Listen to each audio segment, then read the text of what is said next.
దాన్ని తీసుకునే సహనం ఓర్పు రాజకీయాల్లో ఉన్న వాళ్ళకి ఉండాలి. రైట్. ఓకే అరుణ గారు, చాలా అంశాలు ఒక్క నిమిషం నరసింహప్రసాద్ గారు, ఎందుకంటే అరుణ గారిని టార్గెట్ చేస్తేనే ఆయన మాట్లాడారు కాబట్టి చాలా అంశాలు ఆవిడే నేను ఎవరిని టార్గెట్ చేయలేదు, మాకేందుకు మళ్ళీ ఏమో ఆమెతో టార్గెట్ చేయడం నాకేమండి. ఓకే అరుణ గారు రెస్పాండ్. తప్పు నేను ఎవరిని టార్గెట్ చేయలేదు, నేను వాస్తవాలు చెప్పాను అంతవరకు.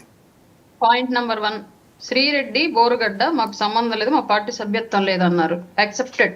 కానీ గత 5 ఏళ్లలో నా అంతటి నేను 5 సార్లు ట్రై చేసా కేసు కట్టించడానికి. నా మీద చేసినటువంటి దారుణమైనటువంటి భాషా ప్రయోగానికి, నా వ్యక్తిత్వ హననానికి 5 సార్లు ట్రై చేస్తే ఒక్క కంప్లైంట్ కూడా నమోదు అవ్వాల. నేనే కాదు, రాష్ట్ర వ్యాప్తంగా ఎంతమంది ట్రై చేసినా ఒక్క కంప్లైంట్ కూడా నమోదు అవ్వాల. First thing. రెండోది, బోరుగడ్డ అనిల్కి ఏళ్ల గవర్నమెంట్ లో బార్ అండ్ రెస్టారెంట్ అండ్ ఇసుక కాంట్రాక్ట్ చేసుకోవడానికి ఛాన్సెస్ ఇచ్చారు.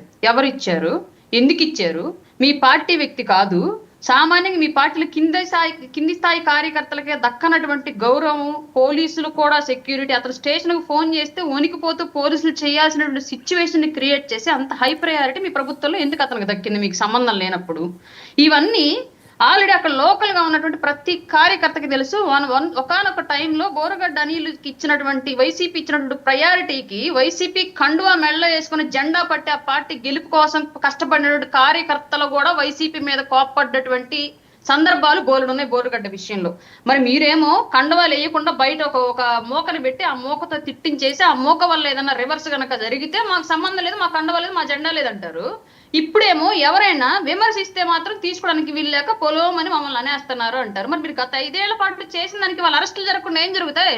ఇంకోటి ఏదో తెలుగు తల్లి ఫ్లైఓవర్ మీద నుంచి లాక్కెళ్ళిపోయారని చెప్పేసి అంటారు ఫార్వర్డ్ చేసినందుకు అని. మీ పార్టీ వాళ్ళు పెట్టిందే పోస్టు. ఇప్పుడు కూటమి ప్రభుత్వం మీద కూటమిలో ఎవరో పెట్టరుగా, మీ పార్టీ వాళ్ళు ఎవరో పోస్ట్ పెడితే మీ పార్టీ వాళ్ళు దాన్ని ఫార్వర్డ్ చేశారంటే మెయిన్ గా ఇద్దరిది ఒకటే. తప్పు చేసిన వాడిది ఎంత ఉందో ఆ తప్పును చూసి ఎంకరేజ్ చేసి చప్పట్లు కట్టిన వాడిది కూడా అంతే ఉంటుంది ప్రయారిటీ. మరి తప్పేంటి? మీ ఇళ్లలో మహిళలంటే మీకు అంతలా రోషాలు పొడుచుకొచ్చేస్తున్నప్పుడు ఇతరుల ఇళ్లలో మహిళలను కూడా అనకూడదు అన్నటువంటి ఇంగిత జ్ఞానం మీకు ఇప్పుడు కూడా లేదు. గత 5 ఏళ్ల పాటు అధికారంలో ఉన్నప్పుడు తెలియలేదు ఆ సెన్స్ మీకు, ఇప్పుడు అధికారం పోయిన తర్వాత కూడా తెలియట్లేదు ఆ సెన్స్ మీకు.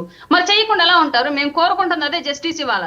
ఎవరైతే సోషల్ మీడియాలో ఇష్టారీతిగా మహిళల మీద దారుణంగా పోస్టులు పెడుతున్నారో, రాజకీయంగా ఎదుర్కోలేక మా కుటుంబాలను కూడా తీసుకొచ్చి బజార్లో పెట్టి మమ్మల్ని దారుణంగా మాట్లాడుతున్నారో వాళ్ళందరికీ ఇవాళ లా అండ్ ఆర్డర్ లో ఉన్నటువంటి సిస్టమ్ ప్రకారం కాకుండా ఏ అరబిక్ కంట్రీలో ఉన్నటువంటి సిస్టమ్స్ తీసుకొచ్చి బట్టలు ఉడదీసి రోడ్డు మీద తన్నుకుంటూ తీసుకెళ్లాలని చెప్పేసి మేము కోరుకుంటున్నాం మహిళలకు ఇవాళ ఆంధ్రప్రదేశ్ లో. అట్లా చేస్తే తప్పితే ఈ సోషల్ మీడియా దారుణాలు కంట్రోల్ అయ్యే సిచ్యువేషన్ కనిపించట్లేదు మాకు ఎక్కడ.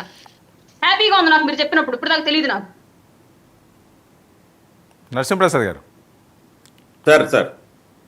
సార్ ఇప్పుడు ఆయన వైసీపీ ప్రతినిధి మాట్లాడుతూ ఒకటి చెప్పాడు, శ్రీరెడ్డి గారి విషయంలో ఇది నా వ్యక్తిగతం అని. అక్కడే తెలిసిపోయింది సార్, ఇది వ్యక్తిగతంగా ఆయన ఇష్టపడడం లేదు, బట్ వాళ్ళ పార్టీ పెంచి పోషించిందని. అది నిజం ఖచ్చితంగా. అరుణ్ గారు చెప్పినట్టు గత 5 సంవత్సరాల్లో వాళ్ళు ఎంత రెచ్చిపోయారు. కనీసం ఒక కంప్లైంట్ తీసుకున్నారా వాళ్ళ మీద?